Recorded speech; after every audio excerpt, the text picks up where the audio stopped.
अस्सलाम वालेकुम dear students, this is Ejaz Ali Shah, lecturer in mathematics. आज की वीडियो क्लास में हमारा टॉपिक है टेंजेंट एंड नॉर्मल। हमने टेंजेंट और नॉर्मल को डिस्कस करना है। यहाँ पे राइट हैंड साइड में मैंने एक डायग्राम ड्रॉ किया है जो डेरिवेटिव का ज्योमेट्रिकल इंटरप्रिटेशन है। इसको मैंने चैप्टर नंबर फर्स्ट में डिस्कस किया है, इसको मैं मजीद डिस्कस नहीं करूंगा, लेकिन इसी डायग्राम के अंदर मैंने आपको टेंजेंट्स और नॉर्मल बताने हैं। ये आपको जो नजर आ रहा है दिस इज एनी करो, ये आपको ब्लैक जो आपको नजर आ रहा है this is any curve and P Q line intersect this curve at 2 points P and Q. यानी हमारे पास दो डिफरेंट पॉइंट पे इसको इंटरसेक्ट कर रहा है and this P Q line is said to be secant line. ये पी क्यू लाइन जो है इसको क्या कहते हैं? इसको सीकेंट लाइन कहते हैं। अब हमारे पास अगर P और Q ये कोइंसाइडेंट पॉइंट हो, यानी P and Q are coincident points और P and Q represent the same points, तो हमारे पास ये सीकेंट लाइन जो है ये हमारे पास इस लाइन में कन्वर्ट हो जाएगी। यानी ये लाइन जो है इस कर्व को सिर्फ पॉइंट P पे क्या करेगी? टच करेगी। अगर हमारे पास ये Q पॉइंट जो है ये P किसको रिप्रेजेंट करे? ये भी P को रिप्रेजेंट करे, यानी बोथ आर कोइंसाइडेंट पॉइंट्स। तो हमारे पास ये सीकेंट लाइन जो है ये इधर से कन्वर्ट होकर इस तरह हो जाएगी, यानी ये रेड लाइन जो आपको नजर आ रहा है, तो ये रेड लाइन इस कर्व को सिर्फ एक ही पॉइंट पे टच करेगी। यानी इस कर्व और इस लाइन का जो पॉइंट ऑफ कांटेक्ट है वो एक ही होगा और उसको मैं नाम देता हूं कि वो क्या है? वो P है। तो बाय डेफिनेशन अगर कर्व और लाइन का एक ही पॉइंट इन कॉमन है, यानी सिर्फ ए लाइन जो है ये कर्व को एक ही पॉइंट पे टच कर रहा है, तो हम कहेंगे कि this line is a tangent line. ये आपको रेड लाइन जो नजर आ रहा है ये this is called tangent line. ये हमारे पास क्या है? टेंजेंट लाइन है and P is the point of contact of the tangent line and the curve. तो हमारे पास ये P जो है ये क्या है? ये पॉइंट ऑफ कांटेक्ट है। अब इधर देखो, ये पॉइंट ऑफ कांटेक्ट जो है P, इस पे हमारे पास दो किस्म के परपेंडिकुलर बनते हैं।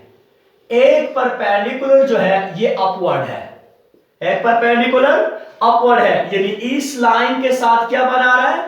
90 डिग्री एंगल बना रहा है। और एक परपेंडिकुलर जो है वो हमारे पास क्या है? वो नीचे है, यानी ये भी इस लाइन के साथ क्या बना रहा है? ये भी इस लाइन के साथ 90 डिग्री एंगल बना रहा है। यानी ये लाइन जो है ये इस टेंजेंट लाइन पे पॉइंट ऑफ कांटेक्ट पे परपेंडिकुलर है।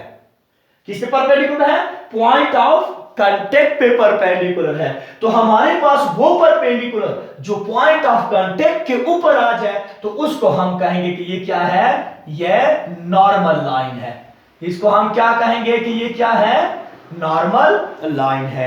यानी ये लाइन आप देख रहे हो जो मैंने यहां पे ड्रॉ किया है ये इस टेंजेंट लाइन पे परपेंडिकुलर है, लेकिन पॉइंट ऑफ कांटेक्ट पे परपेंडिकुलर है, इधर नहीं है। अगर इधर होता तो ये नॉर्मल लाइन नहीं है। फॉर एग्जांपल अगर मैं इधर ड्रॉ करूं तो ये भी परपेंडिकुलर है, लेकिन this is not a normal line, ये नॉर्मल लाइन नहीं है। पॉइंट ऑफ कांटेक्ट पे जो परपेंडिकुलर होगा टेंजेंट लाइन पे उसका नाम है नॉर्मल लाइन। उसका नाम हमारे पास क्या है? Normal line. तो यहां पे मैं थोड़ा सा कांसेप्ट दे रहा हूं कि अगर हमारे पास एक L1 है और दूसरा है L2, यानी L1 and L2 are any two lines, तो हमारे पास M1 is the slope of the first line and M2 is the slope of second line. मैं थोड़ा कुछ कंसेप्ट दे रहा हूं क्योंकि इसको मैंने यूज करना है इक्वेशन ऑफ टेंजेंट और इक्वेशन ऑफ नॉर्मल लाइन में। तो हमारे पास एक थ्योरम है, इसका प्रूफ, इसके प्रूफ की जरूरत नहीं है, इसका प्रूफ हम नहीं करते हैं। यानी हमारे पास ये है कि if L1 is perpendicular to L2, तो इसका मतलब ये होगा कि the product of their slope will be equal to -1। If L1 and L2 perpendicular to each other, then the product of their slope is equal to -1. या if the product of the slope of the two line is equal to -1, तो इसका मतलब यह है कि L1 is perpendicular to L2। अब ये वाली बात जो है ये हम इस इक्वेशन ऑफ टेंजेंट लाइन और नॉर्मल लाइन में यूज करेंगे। क्यों? Normal line is always perpendicular to the tangent line या tangent line is always perpendicular to the normal line. जब ये परपेंडिकुलर होंगे यानी हमारे पास क्या है m1 into m2 ये किसके बराबर हो गए ये -1 तो m2 जो है which is the slope of normal this will be equal to -1 over m1 और इस कंसेप्ट को अब मैं इक्वेशन ऑफ नॉर्मल लाइन में यूज करूंगा। तो हमारे पास क्या है मैंने चैप्टर नंबर 2 में इक्वेशन ऑफ टेंजेंट लाइन को थोड़ा कुछ डिस्कस किया है और इस इक्वेशन ऑफ टेंजेंट लाइन को मैं चैप्टर नंबर 6 में डिराइव भी करूंगा कि हमारे पास इक्वेशन ऑफ टेंजेंट लाइन क्या है। Equation of tangent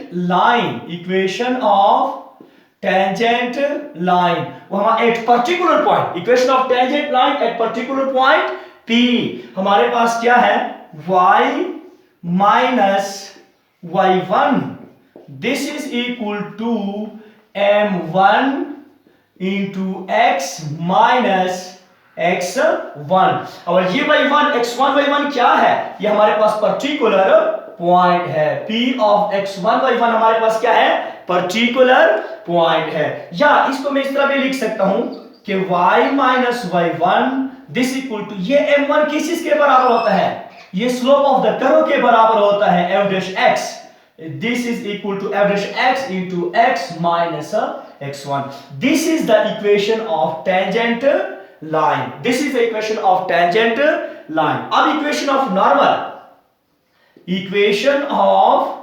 normal line वो क्या होगा equation of normal line जो है वो हमारे पास होगा y minus y1 this is equal to m2 हमारे पास क्या है m2 into x minus x1 और अभी थोड़ी कुछ पहले मैंने इसको लिखा है कि y minus y1 m2 किस चीज के बराबर था -1 over m1 into x minus x1 into x minus x1 या y minus y1 this is equal to अब देखो हमारे पास इक्वेशन ऑफ टेंजेंट लाइन का जो स्लोप है वो f dash x है तो इक्वेशन ऑफ नॉर्मल लाइन का जो स्लोप होगा वो क्या होगा 1 over f dash x with negative sign into x minus x1 देखो f dash with negative sign यानी m2 is the slope of the normal line और m2 अभी मैंने आप लोगों को बताया था कि m1 into m2 this is equal to -1 तो इसका मतलब ये है कि m2 will be equal to -1 और m1 होगा m1 क्या है m1 is the slope of the tangent line है तो हमारे पास m2 की जगह पे -1 और m1 into x minus x1 लगा लिया मैंने so equation of normal line y minus y1 is equal to -1 और f dash x into x minus x1 तो आप लोगों ने इस डायग्राम में ये सीखना है कि नॉर्मल लाइन कौन है और टेंजेंट लाइन कौन है इसी के साथ साथ आप लोगों ने ये भी सीखना है कि अगर दो लाइन आपस में परपेंडिकुलर है तो इनके स्लोपों का जो प्रोडक्ट होगा वो -1 होगा या अगर स्लोपों का जो प्रोडक्ट है वो -1 है तो ये लाइन आपस में परपेंडिकुलर होंगे और साथ में आप लोगों ने ये दो इक्वेशन भी सीखने हैं this is the equation of tangent line and this is the equation of normal line तो यहां पे जो पॉइंट ऑफ कांटेक्ट पे परपेंडिकुलर होगा वो नॉर्मल होगा अगर मैं यहां पे परपेंडिकुलर ड्रा करूं देखो टेंजेंट लाइन पे परपेंडिकुलर बना रहा है this is only the perpendicular line to the tangent line ये सिर्फ परपेंडिकुलर लाइन है ये लाइन जो है it is not a normal ये हमारे पास नॉर्मल लाइन नहीं है नॉर्मल लाइन के लिए कंडीशन जरूरी है कि वो पॉइंट ऑफ कांटेक्ट पे क्या करेगा परपेंडिकुलर बनाएगा तो ये थोड़ा कुछ कंसेप्ट था टेंजेंट और नॉर्मल का eight particular point p of x1 y1 अब इस पे छोटे छोटे एग्जांपल है उन एग्जांपल को मैं कैलकुलेट कर रहा हूं और साथ में हमारे पास जो इक्वेशन ऑफ टेंजेंट नॉर्मल है और इक्वेशन ऑफ नॉर्मल लाइन है ये भी साथ में क्या हो जाएगा एक्सप्लेन हो जाएगा तो हमारे पास फर्स्ट एग्जांपल है 3.3.1 एग्जांपल है 3.3.1 find the equation of find the equation of tangent, find the equation of tangent and normal, find the equation of tangent and normal lines, normal lines on a curve, on a curve y is equal to x square at और particular point भी दिया है उसने eight point 2 व 4, eight point 2 व 4 उसने क्या कहा, find the equation of tangent and normal lines on a curve y is equal to x, curve भी उसने दिया है, कर्व कौन है, y is equal to x, और पर्टिकुलर पॉइंट भी उसने दिया है, यानी x1 और y1 की वैल्यू भी उसने दी है। तो सॉल्यूशन को जरा देख लो, हमारे पास सॉल्यूशन है कि since y is equal to x square and p of x1 y1 this is equal to 2 व 4, this is equal to 2 व 4, ये पर्टिकुलर पॉइंट भी उसने दिया है। अब इक्वेशन ऑफ टेंजेंट और नॉर्मल लाइन के लिए क्या जरूरी है, इक्वेशन ऑफ टेंजेंट और नॉर्मल लाइन के लिए स्लोप जरूरी है। तो पहले मैं इसका इस कर्व का स्लोप मालूम करूंगा, यानी y is equal to x square, differentiate both side with respect to x, तो इसको भी मैं with respect to x differentiate कर रहा हूं। तो हमारे पास ये आ गया dy by dx this equal to, ये क्या आ गया, ये 2x आ गया। अब हमें पर्टिकुलर पॉइंट पे स्लोप मालूम करना है, यानी dy by dx x particular point 2 और 4, इसको मैं नाम देता हूं कि ये क्या है, ये m1 है, ये क्या है m1 and this is equal to 2 into 2 and this is equal to 4, यानी मैंने m1 मालूम किया है कि वो कितना है, 4 है। अब मैंने इक्वेशन ऑफ टेंजेंट लाइन और नॉर्मल लाइन को मालूम करना है, equation of tangent line, equation of tangent line वो हमारे पास है y minus y1 this equal to m1 into x minus x1, y minus y1 की वैल्यू क्या है, 4, और m1 की वैल्यू क्या है, वो भी 4 है, वो भी क्या है 4, और x माइनस x1 की वैल्यू क्या है, हमारे पास 2 है, तो y minus 4 this equal to 4x minus 8 हो जाएगा। ये हमारे पास क्या आ जाएगा, 4x माइनस 8, क्योंकि हमारे पास पर्टिकुलर पॉइंट 2 है और हमारे पास क्या है 4, तो 4/1 की वैल्यू है और 2 जो है x1 की है। तो हमारे पास इसको उधर शिफ्ट करो, this implies that 0 is equal to 4x minus 8, ये y उधर आएगा माइनस 5 हो जाएगा, ये 4 इधर आएगा तो प्लस 4 हो जाएगा, यानी इसका मतलब ये हो गया कि 4x माइनस y और ये हमारे पास माइनस 4 इज इक्वल टू 0 हो गया। This is the equation of tangent line, this is the equation of tangent line. अब मैंने इक्वेशन ऑफ नॉर्मल लाइन को मालूम करना है, equation of normal line, equation of normal line, equation of normal line हमारे पास क्या है, y minus y1 this equal to minus 1 over m1 है इंटू x माइनस x1। ये देखो हमारे पास m1 is the slope of tangent, तो minus 1 over m1 is the slope of normal, इनको मल्टीप्लाई करो तो माइनस 1 रिजल्ट आएगा। तो ये y माइनस y1 की value 4 this equal to minus 1 over m1 की वैल्यू 4 है और x माइनस 2 हो जाएगा, मल्टीप्लाई बोथ साइड बाय 4, तो ये 4y minus 16 this is equal to minus into x minus 2। अब इसके सामने नेगेटिव साइन है, इसको इधर शिफ्ट करो तो ये प्लस हो जाएगा, यानी हमारे पास y minus 4y minus 16 4y minus 16 ये इधर आएगा तो ये प्लस हो जाएगा, यानी x minus 2 is equal to 0, 4y minus 16 plus x minus 2 is equal to 0। अब तरतीब देता हूं, x को पहले प्लस 4y फिर minus 16 minus 2 minus 16 is equal to 0। This is the required equation of normal line. ये हमारे पास क्या है, this is required equation of normal line है। तो ये था हमारा पहला एग्जांपल। अब equation of tangent and normal पे हमारे पास जो है दूसरा एग्जांपल है, वो कुछ इस तरह है कि find the equation of tangent and normal lines on a curve और कर्व भी उसने दिया है कि y is equal to 9 minus x square when y crosses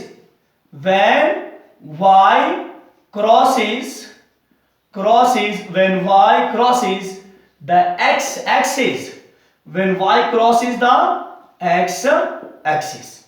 अब यहां पे देखो, यहां पे हमारे पास क्या है, उसने कहा है कि फाइंड, ये है 3.3.2 एग्जांपल है कि find the equation of tangent and normal. हमने equation of tangent and normal मालूम करना है किसके, इस कर्व के y is equal to 9 minus x square के, लेकिन यहां पे उसने पॉइंट नहीं दिया है।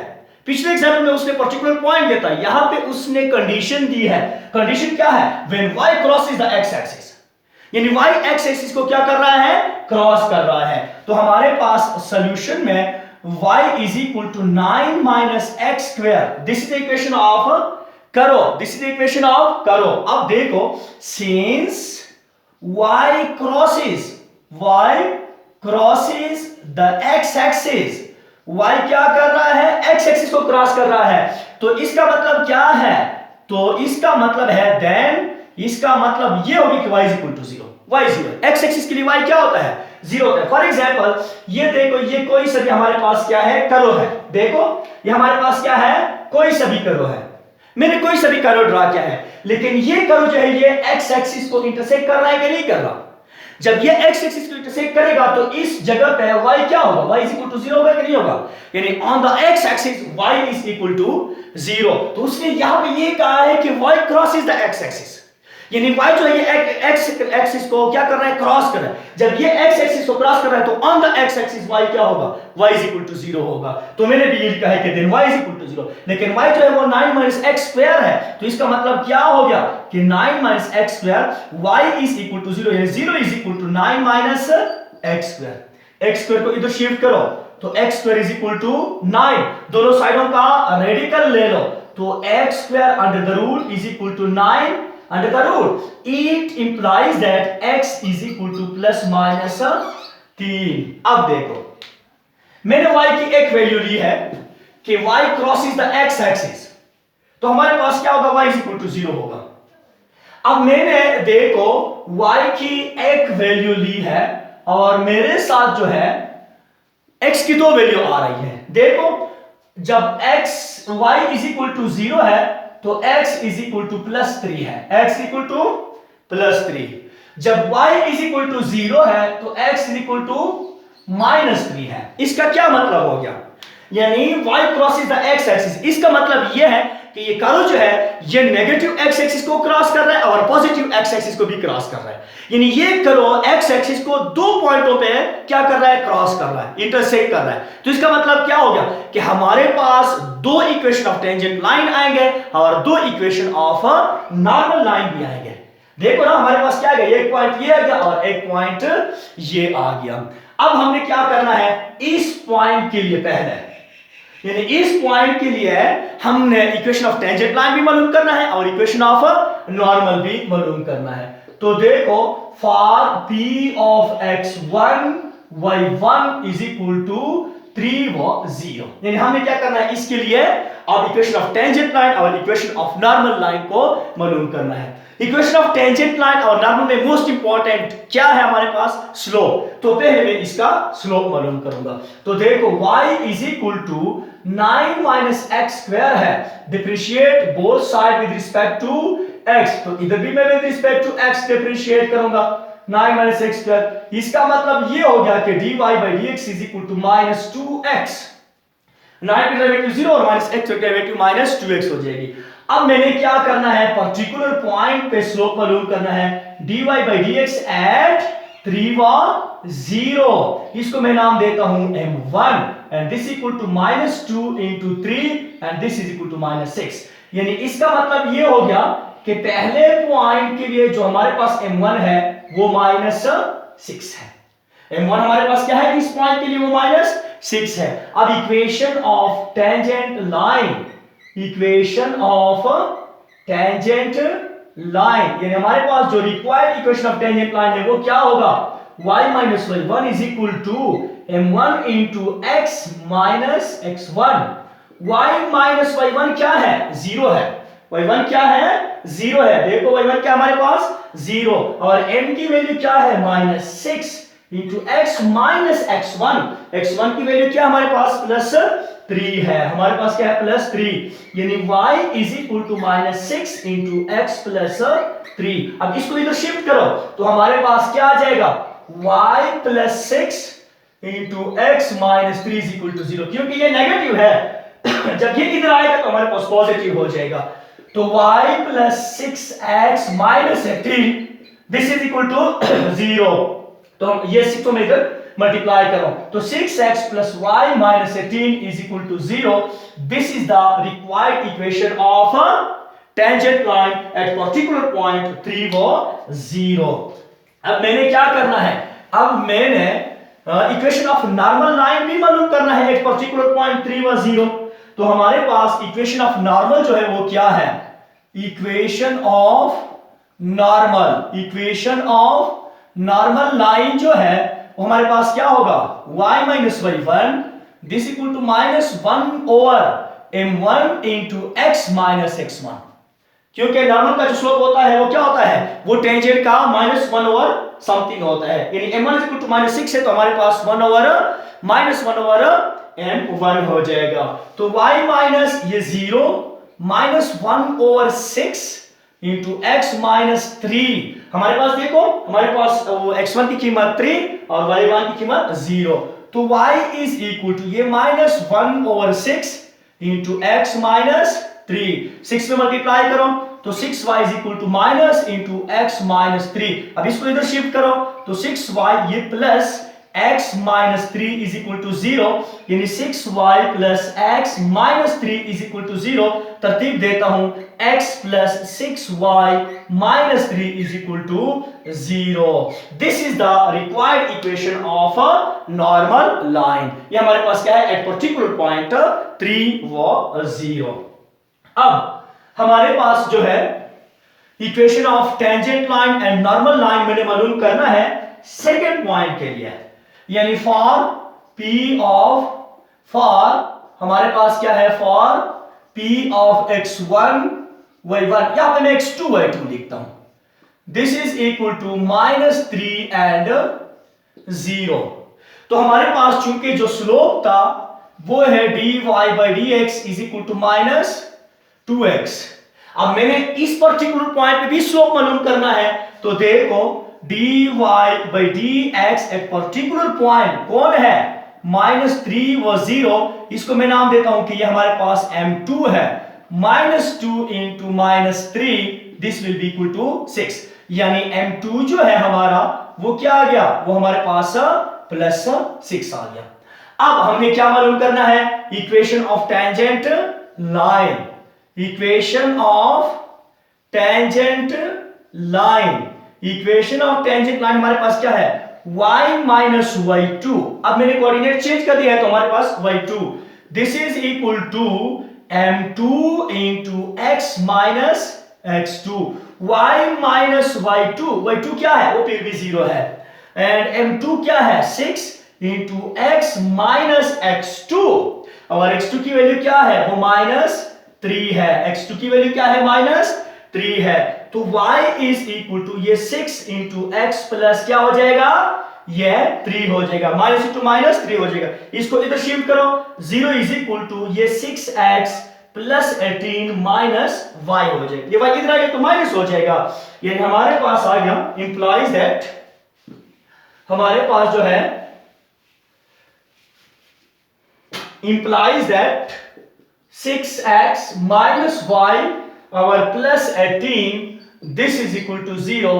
This is the required equation of tangent line at particular point minus 3 व 0। अब हमने क्या करना है, इक्वेशन ऑफ नॉर्मल लाइन को फाइंड आउट करना है। इक्वेशन ऑफ नॉर्मल लाइन वो क्या होगा, y minus y two this is equal to, हमारे पास slope of tangent line m2 था तो नॉर्मल का क्या हो जाएगा, minus one over m2 into x minus x2। तो y माइनस y2 0 है, माइनस 1 और ये क्या हो जाएगा 6 हो जाएगा, ये क्या हो जाएगा माइनस 1 और 6, और ये x माइनस 2, हमारे पास ये माइनस 3 है तो माइनस इंटू माइनस ये प्लस 3 हो जाएगा। Now multiplying both side by 6, तो 6 में मल्टीप्लाई करता हूं, ये 0 है, y माइनस 0 से क्या आएगा वही y आएगा, तो 6 से मल्टीप्लाई करता हूं तो ये 6y is equal to minus x plus 3 हो जाएगा। अब इसको इधर शिफ्ट करो तो 6y ये plus x plus 3 is equal to 0 आ गया। तो तरतीब दे रहा हूं मैं x प्लस 6y और plus 3 is equal to 0. This is the required equation of normal line at particular point minus 3 व 0. तो हमारे पास ये थे नॉर्मल लाइन और टेंजेंट लाइन पे एग्जांपल थे। अब यहाँ पे angle of intersection between the to करो, अब हमने उसको क्या करना है डिस्कस करना है, या between the two lines, angle of intersection between the two curves या angle of intersection between the two lines, उसको हमने डिस्कस करना है। देखो ये लाइन जो है L1 मैं कहता हूं कि this is the first line, और हमारे पास ये L2 जो है ये हमारे पास क्या है, this is the second line L2, और L1 और L2 जो है ये eight point P of x1 y1 पे इंटरसेक्शन करते हैं, यानी L1 and L2 intersect each other at point P। यानी इसका मतलब क्या है कि इन दो लाइनों का जो कॉमन पॉइंट है वो P ऑफ x1 y1 है। हमारे पास देख लो theta is the angle from L2 to L1, ये थीटा जो है हमारे पास ये एंगल है फ्रॉम L2 टू L1। तो हमारे पास इसके लिए जो फार्मूला है वो क्या होगा, tangent theta this is equal to m1 minus m2 divide by 1 plus m1 into m2। अब यहां पे क्वेश्चन यही राइज होता है कि what is m1 and m2। m1 is the slope of first line and m2 is the slope of the second line, यानी हमारे पास क्या है m1 and m2 are the slope of first line L1 and L2 respectively, यानी m1 is the slope of L1 and m2 is the slope of L2। theta is the angle from L2 to L1। तो इसके लिए हमारे पास क्या है, tangent theta is equal to m1 minus m2 divided by 1 plus m1 into m2। तो इस पे एक छोटा सा एग्जांपल है, उस एग्जांपल को मैं कैलकुलेट कर रहा हूं। एग्जांपल 3.3.3 एग्जांपल है, एग्जांपल 3.3 है हमारे पास। उसमें क्या कहता है कि find the angle of intersection, find the angle of intersection, find the angle of intersection in between the two curves, intersection in between the two curves। यहां पे हमारे पास two curves है, in between the two curves, और साथ में उसने curves भी दिए हैं कि y is equal to ये x cube minus 2x plus 1 minus 2x plus 1, and second curve उसने दी है कि y is equal to x square plus 1 at particular point। Point भी उसने दिया है at the point P of 2 व 5, P of 2 व 5 point of, at the point of ये क्या है, इंटरसेक्शन है, at the point of intersection क्या है 2 व 5, पॉइंट ऑफ इंटरसेक्शन जो है वो 2 व 5 है। यहां पे उसने क्या कहा है, उसने ये कहा है कि find the angle of intersection in between the two curves, यानी दो कर्व्स उसने दिए हैं, एक कर्व ये है एक कर्व ये आपस में इंटरसेक्ट कर रहे हैं।